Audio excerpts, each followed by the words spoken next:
like much more ignored than usual, or just not really cared about that much. I could see Primal not cared about that much, except for maybe mid for Tundra. I think there's a lot of heroes like Doom potentially that we see more priority on than usual. Yeah. All right, well, we already have our draft underway. First couple of bans are going to be coming out soon. But, I mean, just talking about the story between these two teams before we see the bans, these are two teams who have gone back and forth all season long. We heard Effie talk about their history. I think one of the interesting notes is that the only time they matched up against LAN was Stockholm Major. They matched up against each other in groups, and that Tundra did manage to get a 2-0 there. Yeah, the LAN didn't go exactly that way either, right? I think this OG squad, maybe it's the organization, maybe it's the players. It's probably a combination of both. It feels like they are always somehow the underdogs. Every year they come in, they have more rings, more LAN wins. This team has multiple, they have a major win this year, and somehow they're still the underdogs. I don't get it. I don't know how they do it. They trick people, you know? They trick people into thinking, oh, look at that, OG. They're like, okay, yeah, you like that Crystal Maiden? We'll take it for ourselves. First pick. That's the way to do it. This first phase is actually ridiculous. These bans, like, if you looked at it from any other series, you would have felt like they random all the bans. But these teams specifically just don't care about meta. There's just a hoodwink first phase ban at TA. There's a bottom. I don't know. It's crazy. These two are two teams who definitely have been trying to set their own meta, especially in the first phase. I mean, the two most contested or prioritized supports for these two teams is the Crystal Maiden for Tundra and Oracle for OG. Yeah. Like, is anybody else playing these heroes? Is anybody else playing for Oracle in this tournament? Probably not, right? And it sets up for a really weird phase. And now we're seeing Mirana come out.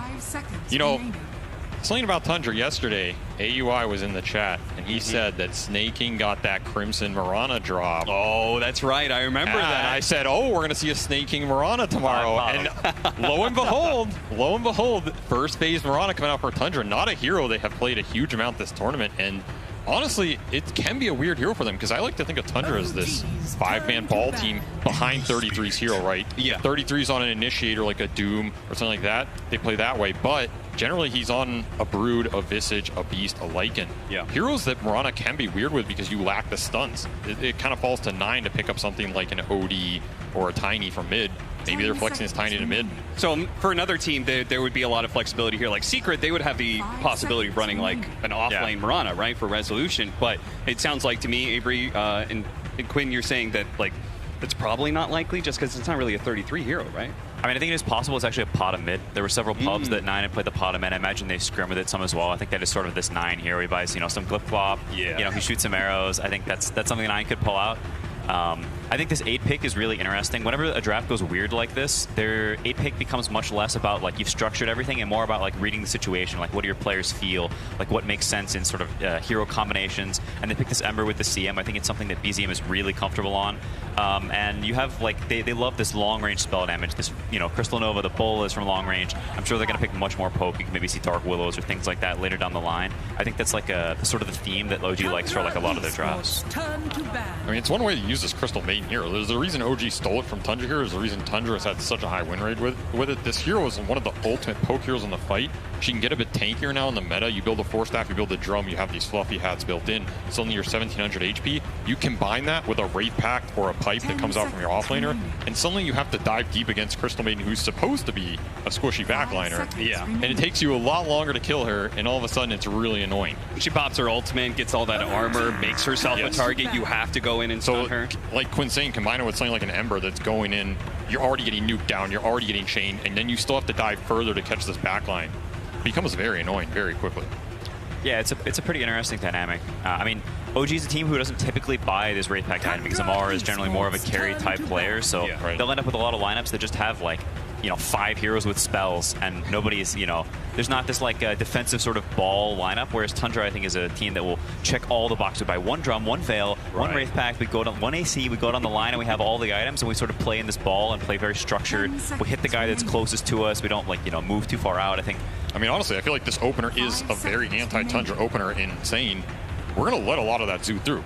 Like, they're not banning Visage, they're not banning Beast, they're not banning these heroes that can up the tempo, push the towers, ball up. They already have Maiden and Ember who can go a Maelstrom build, give you extra AoE, push the lanes out quickly. Crystal Maiden drafts in general, you get the extra mana, a lot more nukage on the map. You're going to stall that lane push into the objective taking. This is a scenario where does Tundra really want to go into those Visage Beast types heroes second phase for 33? They're leaving the Brood in as well, which is something we saw first phase ban versus Tundra a lot of this group stage. And when they got it, I mean, 33 is an absolute monster on that hero, right? Yeah. So OG is fully aware of what they're leaving in the pool right now, and they have to be thinking about it. I think the only real Amar answers to that huge summons coming out have been Sand King. Yeah, I mean, you see the Timbersaw and the Pangolier ban, which are, you know, two of like the biggest anti-zoo. I mean, I think that approach from OG is pretty cool and something you maybe have to take against Tundra. Like when a team has all these random scary offlane picks, like, you know, most meta teams do. There's all this random zoo and all this crap, and if you just sort of leave it all and you have responses, or you, like Avery said, you structure the beginning of your draft to be like, you know, very sound against it, I think that's a pretty good way to play against them, because you don't have to worry about all this garbage. You just like pick a well-rounded lineup that works for you that happens to be good against the general stuff they like. Now, do you guys think that Tundra, is it possible that they swerve it all, or do they stick with what they're strongest with and just say, okay, you guys are going to try and beat it, but you see it coming, but we're going to run with it anyway? I feel like Tundra is that kind of team, right? Yeah, I don't know if Tundra are much for swerving. I think they typically stay straight on the road, follow the traffic lines, you know. We're buying that race pack whether you like it or not. Yeah, okay. Yes, yes. AUI is definitely a law-abiding citizen, that's for certain. Most certainly. I'm trying to think of what OG wants in the second phase, because these bans, again, we're talking about they don't have to ban the Zoo. They're opting to ban Ursa, Lifestealer. These are like very specific carry matchups. It's also perhaps targeting Skeeter's hero pool, because he has paid a pretty small hero pool this tournament. And we're talking about, you know, Lifestealer, the Ursa, the Naga. The Naga especially, OG has to be thinking about it. Again, this opener is another opener that's great against the Naga down the road. Like, they're already blocking a lot of these big heroes that Tundra wants, which might be why we're seeing this Mirana come out earlier. Maybe Tundra is going to be the one to swerve and just say, we're just going to take the fight to you. I think they still want this Wraith Pact hero for 33. There's no Doom in the pool. All right, that to me seems like a 9 Tusk. Yeah, that does look like a Tusk mid. That's what I'm feeling. If I see Tusk on Tundra, I'd be like 9 is... He's going to click it no matter what. And, you know, even if he's not supposed to play it, he's just going to click it first. So doesn't this lock down our heroes? Aren't we kind of set then at this point in time that 10 seconds. It does look like Neta is playing bottom. Yeah. So maybe. Or that Crimson Snake King Mirana, you know, he wanted to bust I mean, it okay, out. so if Snake King's playing that Mirana, just 5 Mirana, you think you make that work? Not a big deal. 5 Mirana is a very specific hero. To be honest, I think this might, I mean, we talked about sort of the lane nerdiness. I think this might have been something they considered in draft practice. I think whenever you have two teams that have such specific heroes like this, you can sort of pin down a lot of like, you know, like heroes that people might like. They probably understand the CM very well. Maybe they have some idea about having this kill potential on the CM in lane. They have tossback. They have this like avalanche into arrow. Like there's it's really scary for CM to play this lane. If she's playing against Pod and Tiny, like that's a terrifying lane. And potentially they're just trying to feed off this Misha CM and just sort of snowball things. Because Neta's a player who, you know, if you give him a lot of gold, he can play any hero. All right, Avery, you brought up this 4-position Oracle. Why are we doing this? What is the theory here? Well, this could be a 4 Oracle, could be a 4 Crystal Maiden. We don't know. I mean, okay, it could true, be anything. true. Yeah.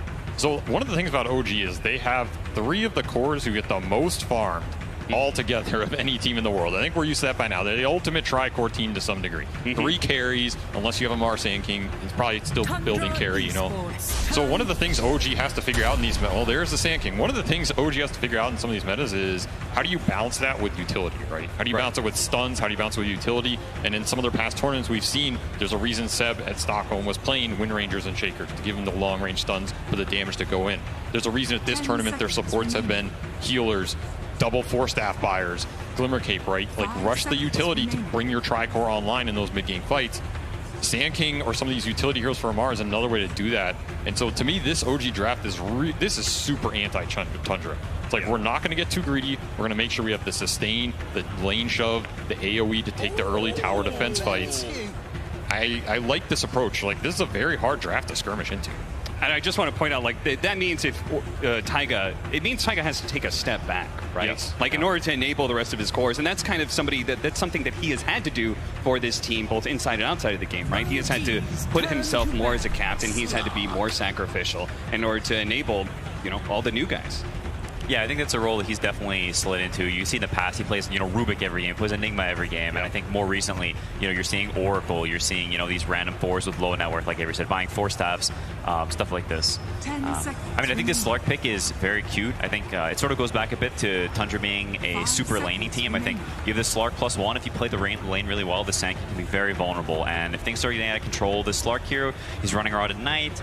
I think while OG does have a lot of like sort of defensive capabilities, their heroes also are very similar in terms of the way they deal damage. It's a lot of magic damage that's sort of very static. It doesn't scale very hard. So if you fall a little bit behind, suddenly your heroes aren't able to connect together as much. And there's just Slark running around at nighttime, diffusing people, burning your mana. Like things can get kind of scary in terms of the way OG deals damage. I mean, OG's going to need a big physical hero here out in the last phase, and they're banning the Beast, so they're still a little worried about this last Zoo that can come out. I mean, this Tuskar, if it ends up being core, looks like a great core Tuskar. This is something where 9 will go Blink Deso and just destroy these back. Like, you're going to one-shot these heroes, right? There is no armor on this OG side right now until we're talking third item Shivas on Ember or something way down the road. So I'm a little worried about OG being able to defend against the early physical that can come out here. If it's a core Mirana, right, you can go early Diffusal, you can just go into Falcon Blade, Manta, I don't know, whatever you want to go on core Mirana these days, who knows, right? But you have the tag team to buff it up. And this Tusk pick seems really good right now. This is a hero that annihilates these squishy backliners. They don't have the best frontline against it. I don't know if there's a frontliner OG can get to help solve this problem from the carry role. Yuragi can play some of these, like these lone druid type heroes in the past. Morphling is another one that you can go in and tank a bunch. Gives you the armor here. Yeah, it also shifts some dynamics in that you get this Ags at some point, and you go from having all these backliners to, wow, now suddenly you have a fish of your own who's jumping all over the place, and you get more vision from this. Slark's going to lose a lot of damage, and a lot of that scary kill threat in some of these backline heroes. Maybe you have this, Morphling suddenly who's just leaping around like a crazy person, and it's hard for Tusk to go on him, and you give some space for your Oracle and CM to play, some space for your Sanking to look for stuns. It opens things up a little bit. There's OD, though. There is the Decorator. Tundra loves this OD as a Morphling counter. They have picked it every time. You rush that, you go Midas into Ags. 9 has annihilated the games on this hero. I feel like this is a snap OD pick for Tundra here. They get a save for the Sand King initiation. You get Astrals for this Oracle long-term fight. You can do very well versus the Ember mid. This is a matchup that people historically liked. I think it should be fine now with the Astral and the Orb buffs. Yeah. I'm surprised they didn't ban it. They opted for the Beast and Enigma bans. I can understand those. That lane can be terrifying for Morphling. It's going to be a real big test. How much do they elevate 33 in his pick and his style, and they stick with what 33 is best with. They do not go for what you were saying was potentially giving 9 the game-winning hero. Yeah. They stick with 33. They stick with the formula that has gotten them here and gotten them so far in previous tournaments. I mean, 9 just wanted that Tuskar. He wanted it too bad. Yeah. But I think Visage was the other hero I'm considering, just because there's, you have to play it into this early CM Ember Spirit. There's this Sand King, but at the same time you can destroy the positioning from Oracle in the fights. It is a 4 Oracle, so taking him out removes a decent chunk of the net worth and sustain from OG's side. And Morphling doesn't punish this hero too hard on lane. I feel like you can get out of it a lot of times. And I mean, it's Tundra. It wouldn't be Tundra without a Wraith Pack buyer, Wraith Pack type AC. All memes aside, it's a really good Wraith Pack game, and they didn't have somebody to buy it yet. And you need to buy the item. Like, it's a really good item right now. I think just look at the Ember Spirit Sand King. It's like, I'm salivating for a Wraith Pack. Oh yeah, the Wraith Pack pipe is going to be deadly here for OG for a huge portion of this game. Because again, their only real physical scaling is on this Morphling until we're talking about Ember super late game. Sure. You're fighting into Wraith Pack pipe or Wraith Pack AC, which is the other build he's gone on this Visage. It's going to be hard to contest the Roshan or the early towers once this Visage comes online. So I would say name of the game is try and slow them down on lanes as much as possible. Yeah, that's what I was going to say. If you're saying this timing of pipe Wraith Pact is deadly, and we also identified Tundra as a big lane winning team, that feels like this could turn into a nasty snowball of a game. Yeah, I can definitely see this CM versus Visage dynamic going both ways. CM wants to spam you down. Now suddenly Visage has a bazillion Soul Assumption stacks, and you get gone on and you just explode instantly. And suddenly this Visage is getting 6 early, your Morphling's getting kicked out. I think OG needs to be really tight in this early game to not just suddenly, there's birds everywhere, and there's a Walrus Man, and you're just getting run over. The deadly Walrus Man. It's going to be all kinds of zoo here for Tundra with a Walrus Man, a fish, a bunch of birds, and even whatever Mirana is riding. But our game number 1 of Tundra versus OG is about to get underway. Avery, we were talking before about some of the stories coming into this matchup. Oh, yeah. And there is a pretty interesting one here for Tundra, right?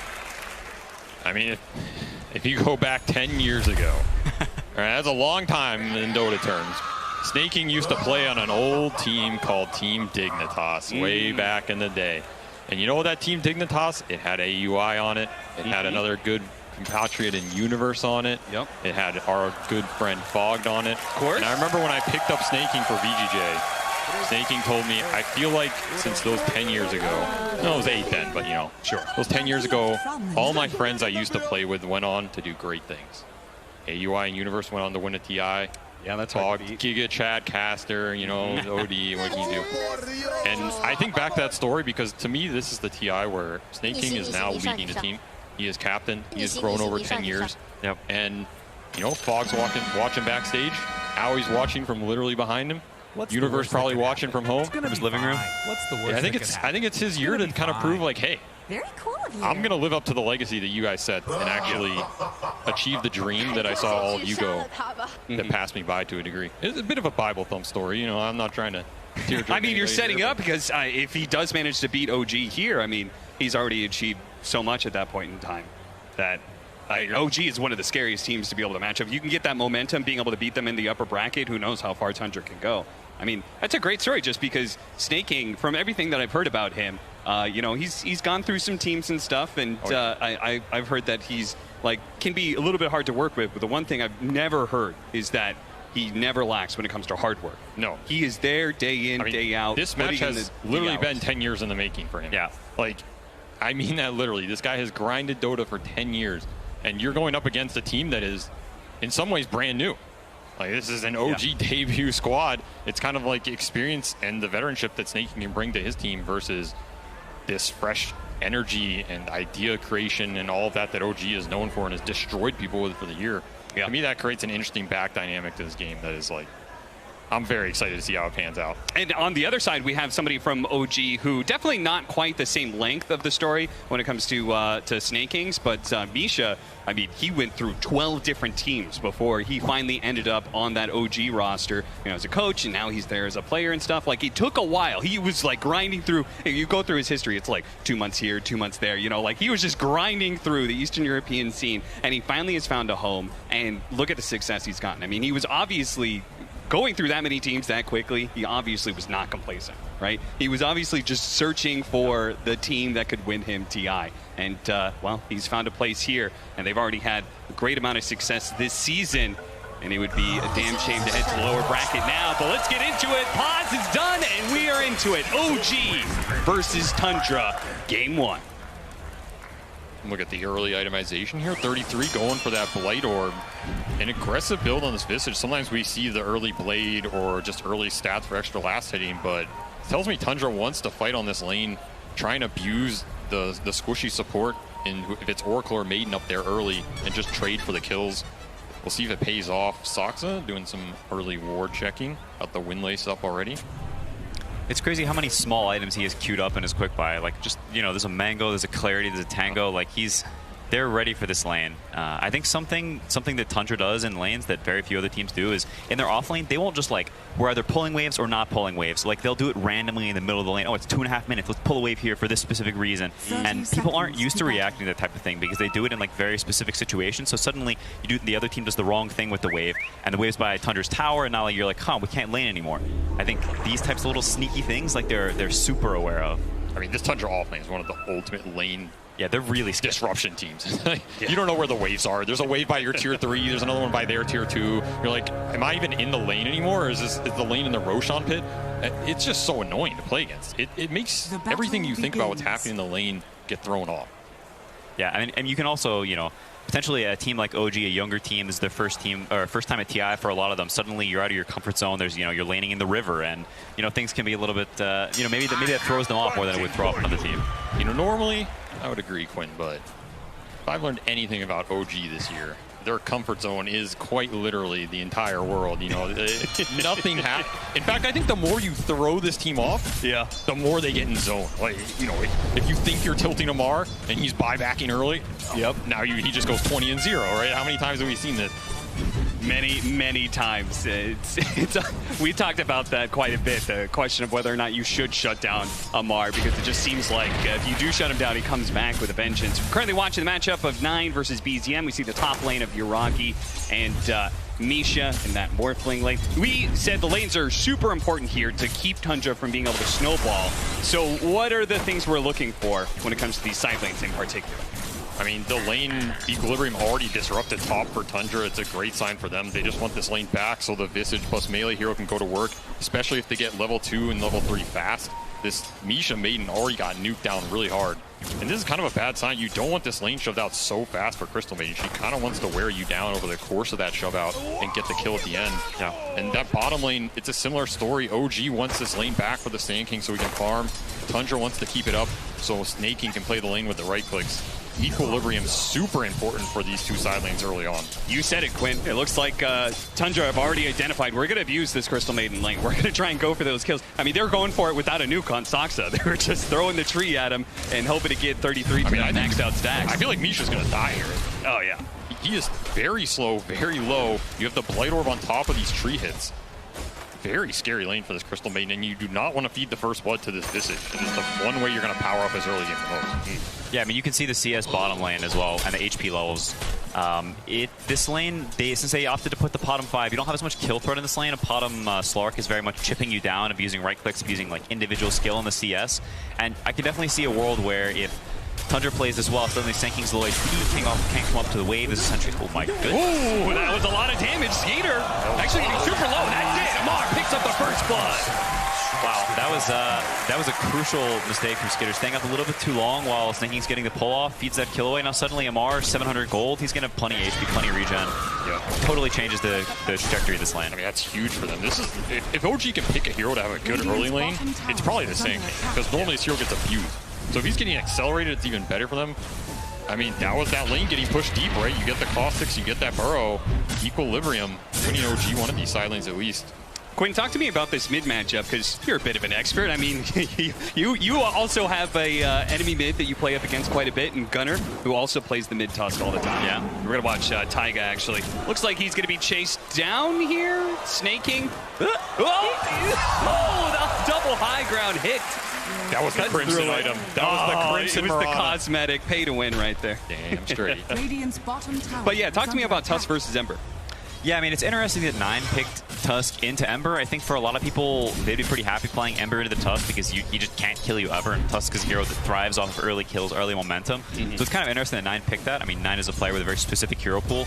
But I think both sides will farm early, but it's one of these lanes where the Tusk needs to get stuff done other places, because at some point you're going to start getting slighted infinitely, and you don't have a way to deal with that regen, right? You can't really punish the Ember back. He's going to sit there and keep pressing this stupid button on you, and you lose all your HP. And so Tusk is sort of on a timer in that regard. Like, you see the CS is very even, but you can already see the slight starting to add up. Once level 5 comes around, level 7, it sort of becomes uninhabitable for Tusk. I mean, you think he's just going to rotate super early this game, or do you just take it and get what you can? I mean, obviously the Tusk game plan is they probably don't care about this lane too much, right? Whenever you pick mid-Tusk, lanes, whatever, it's about getting into the mid game where he's going to one-shot the backline. But do you try and force these early rotations to make up for this lane being a bad matchup?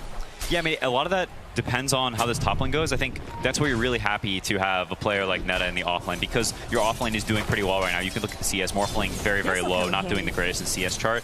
Because if Morphling's having a good lane, it's pretty hard for this Tusk to go top. But now Morphling, he's getting a little bit low. Maybe Visage gets his 6 faster. Maybe suddenly Tusk, comes up here and tears the game open. I mean, talking about that, you're getting doubled up on Morphling. It's pretty bad. Another Burrow Strike fight. Yeah, Sandstorm doing some work. Snake King's going to hop out of it to be able to finish off Taiga. Should be no problems there. And you can see the strength of the Slark is building up now against this Sand King. He has no options here. He's going to be blocked off. He does manage to pick up the bounty rune, yes, but it's all but inevitable. He's going to go for the Burrow Strike, perhaps to the other side of the cliff, but he gets hit by the snowball first before he could get the jump away. 2 kills in the bottom lane for Tundra, making up a bit for that first blood. That's better than a bounty rune in my book. I'll take it. You also get the permanent essence shift agility on Slark because he got the last hit, so true. Skeeter's going to be happy about that one. Yeah, I mean, also some time where the Slark gets to sit in lane for free. The faster you get to the 6, the scarier it is for Sand King, because now suddenly the Sandstorm chip damage, like Slark doesn't care. He'll run into it, he'll hit you a bunch, he'll take a bunch of that damage, and he'll reset. And suddenly, on Sand King, you don't have a way to regenerate that HP. The lane can start to get a bit dicey. Maybe Tusk comes there and ganks you and kills you, and you have to, it can get very hairy very quickly. So maybe the most important thing was the experience that he got out of those kills. I think that was a really big deal. That's definitely huge. I mean, it's also about this Mirana doesn't want to sit down here and leech his XP forever, right? At some point, she wants to go roam, play around the Tusk, play around the Visage, who's having a very good early game. Let the Slark get the solo XP, push him up to the level 6 fast, where he will abuse the Sand King on his own. This game is going to come down to these rune fights, 6 and 8. 6-1's coming up right now. Sox on top, Snake King to the bottom. They want to deny this Ember the rune. They will.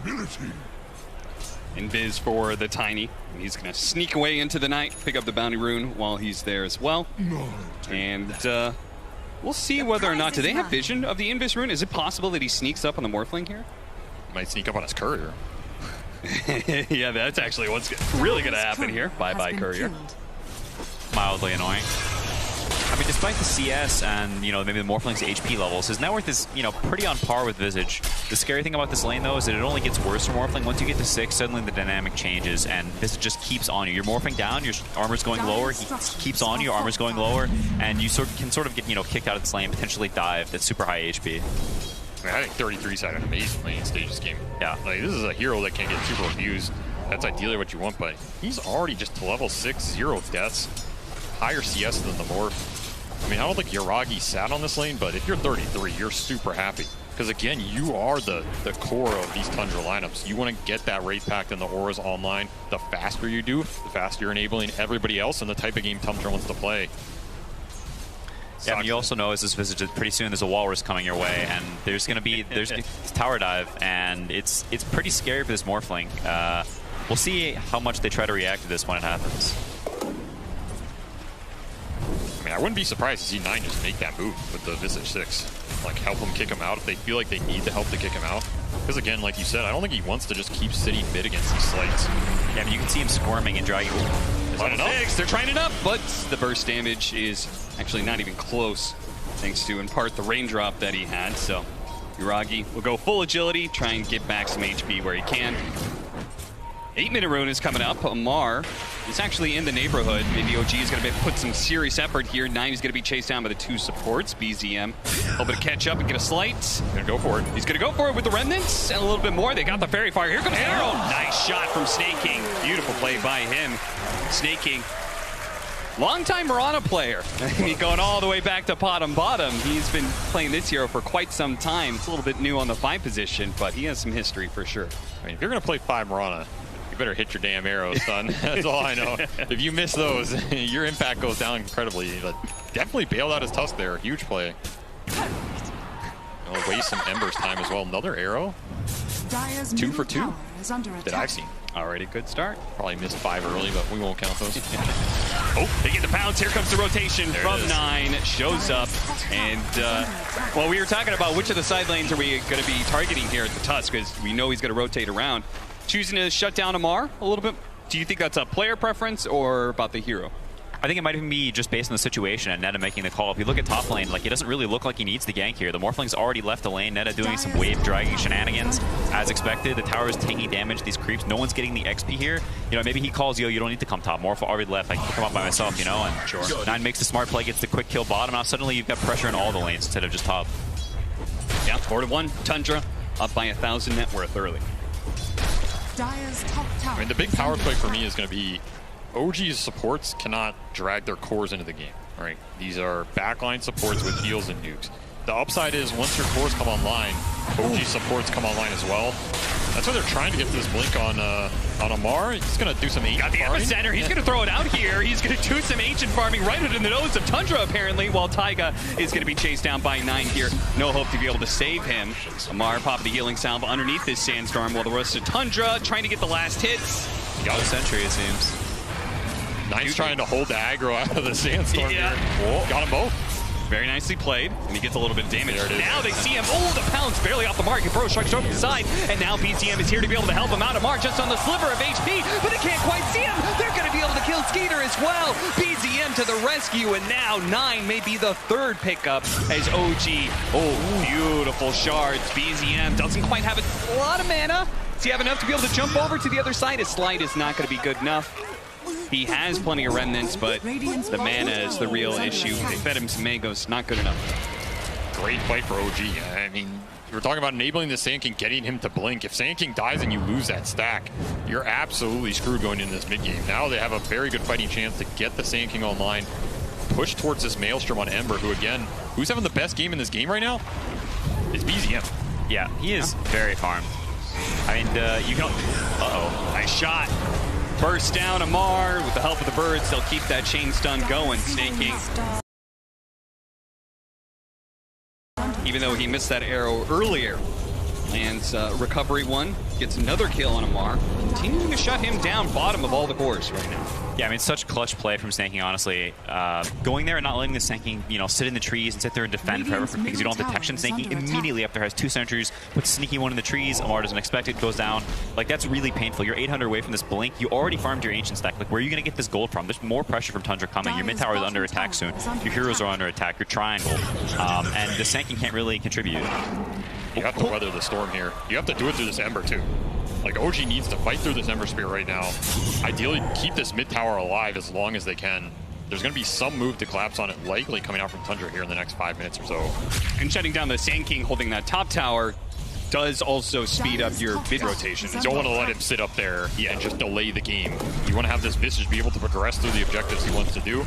Maybe a little triangle farm on the menu as well. And I mean, he is really farmed. This is going to be a fast raid pack. And that's probably what, once he gets that raid pack, then we're trying to take down that mid tower, right? I think there's some move that can come out, either to the jungles, you can go triangle. You want to use it to get the 5-man going, because I don't think OG... That was so greedy! He really tried to hold it for 9, but ultimately Soxa did have to pick it up. Pretty clutch from Soxa to click it there at the end and not like hope 9 got it. Like that was pretty clutch.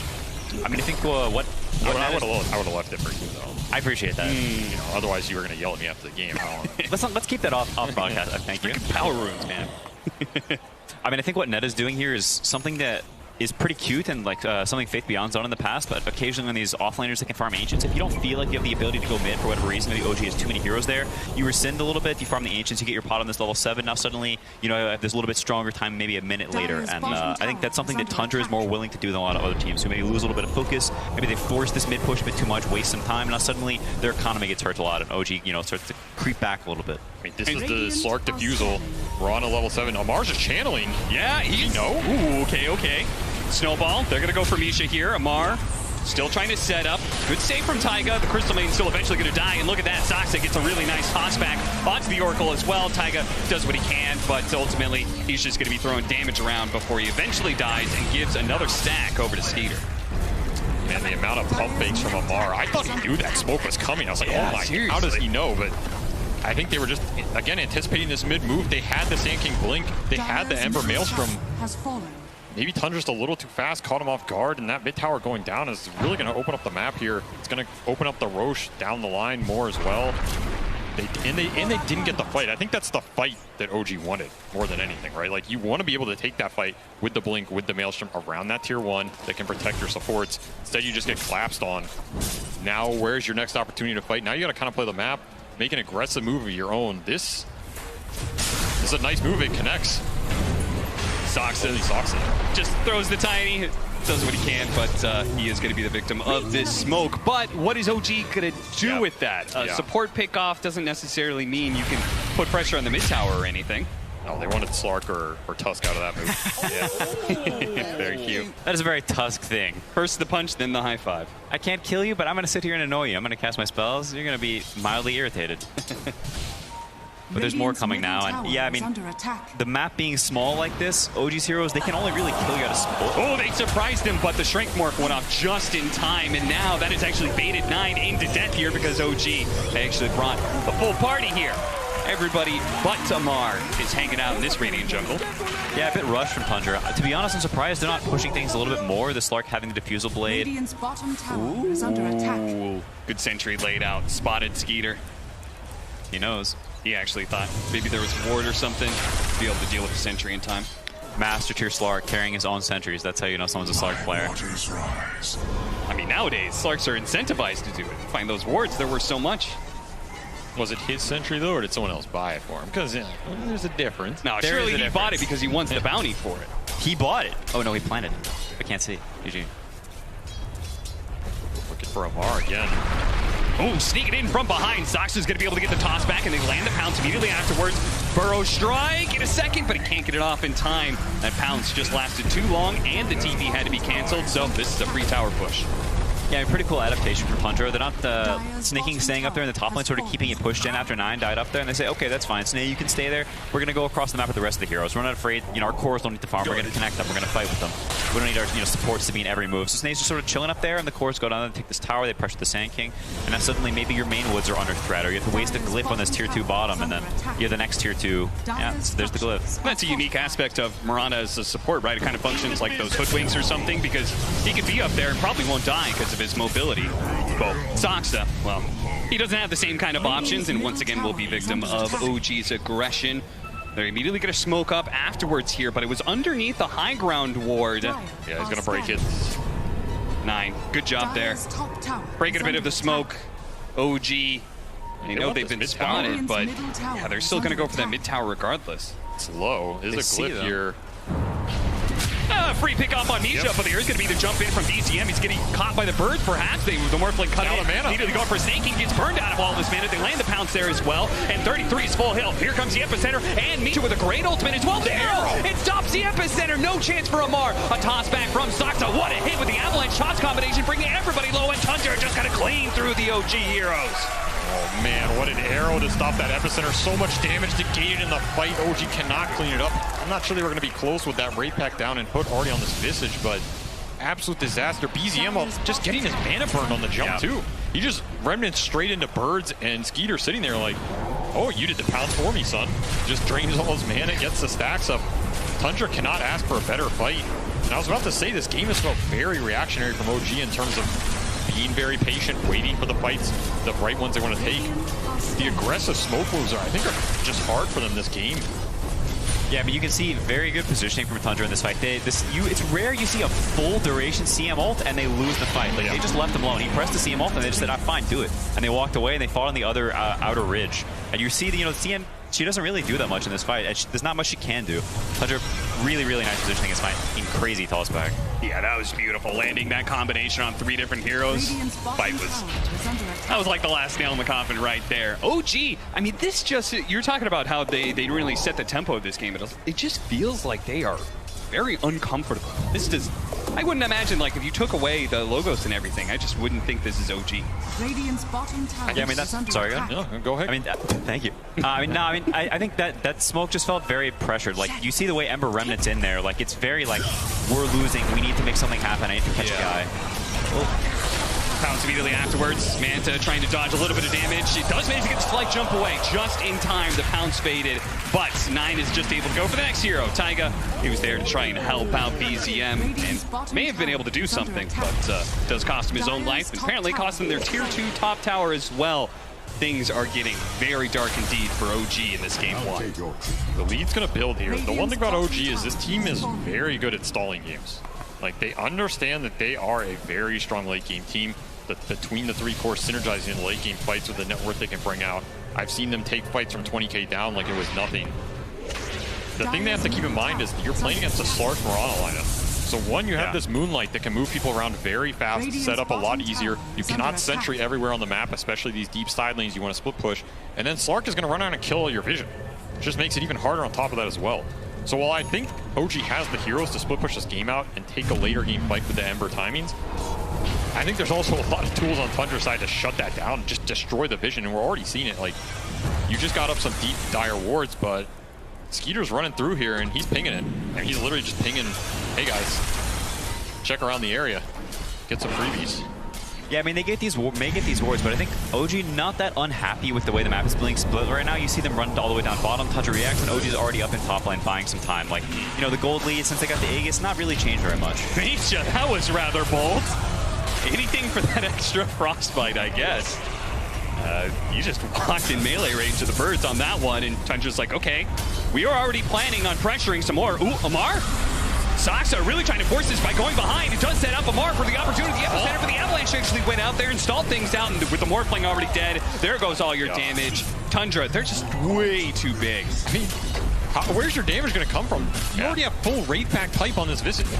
Sand King does literally no damage at that point. You do nothing. I think if Sand King channels all of his spells and connects them on everybody, you're doing like 500 damage. And they sit there and go, what's up? On top of that, you still have Aegis on the Slark. I don't think you can take these fights. I don't even think OG should really be trying to take these fights. I don't think it's possible. Even if 99% of your theory goes right. I think you have to split push this map. Maybe if you do that, your win probability isn't as high as taking that tier 2 fight. I can understand why they feel like maybe there's an opening, but this is just a rough spot to be in. And now Skeeter with the Marana ult, nice little synergy, finding the freebies. Quick kill on Misha, no problem. Yeah, I mean, this comes back to, we talked about the heroes and the fact that OG's damage very, very similar, and suddenly this Wraith Pack pipe comes out, you're looking at the heroes and you're like, wow, we can't kill anyone. And when you're in that state where you're just dodging and you're just sliding around the map, it's all on the other team to mess up because they have all the power in the world. They can kill you and you can't kill them, and suddenly they're just squeezing you in, you're getting squeezed and squeezed and squeezed, and suddenly you have no net worth and they just throw on you. I agree. This map is entirely Tundra's control, and like we saw earlier, they're just farming it up everywhere. I mean, Skeeter's just going into the whole team alone. Finds an opening here, Taiga. Not going to be hit by the arrow, but still hit by that extra pounce. He's going to have a little bit of help here. Does, of course, have the Aegis, so it's perfectly fine for Skeeter to be super aggressive here. After all, he's setting up the rest of the team to come in from behind. Nice block in there with the shards. It's going to set up an arrow. That's going to land onto Taiga. They're going to leave their supports behind. OG full bailing out once again. They do not have the firepower to win team fights. They cannot win 5-on-5. So as soon as Tundra shows up in force, they have to retreat. This is high ground. This is Glib for sure. I think Tundra just stays around him. Are you afraid of any sort of 5-on-5 at this point? No, you have all the auras. You have the drum on Snake King. He has 4 staff as well. All the Visage auras that we talked about. You have BKB on your Tusk. This is such a huge power spike at 20 minutes in the game. What can OG do? They're literally just helpless. They're watching their buildings die. I think if Tundra went top, which, I mean, they're probably going to play it safe and farm a little bit more gold, wait for the right jump, but, I mean, there's the drum, the 4 staff, the Wraith Pack, the pipe, like, they've got all the Tundra items, and they're running it down your throat.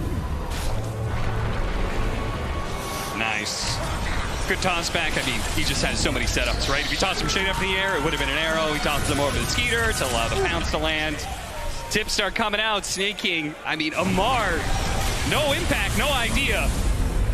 He has not had a whole lot of fun in this Sand King game, and I think so much of the story of this game comes back to the draft and where we were talking about how they were preemptively setting up for Tundra's like zoo stuff and how they drafted a certain way specifically, and it seems to have put OG out of their own comfort zone. I mean, Amar does not look like Amar right now. Sand King is a very hit or miss hero. Like when he hits and he starts snowballing, he is super strong. But when he misses, it's hard. Struggle. I mean, he's behind Veil. How many times have we seen Amar buy Veil in his career, you know?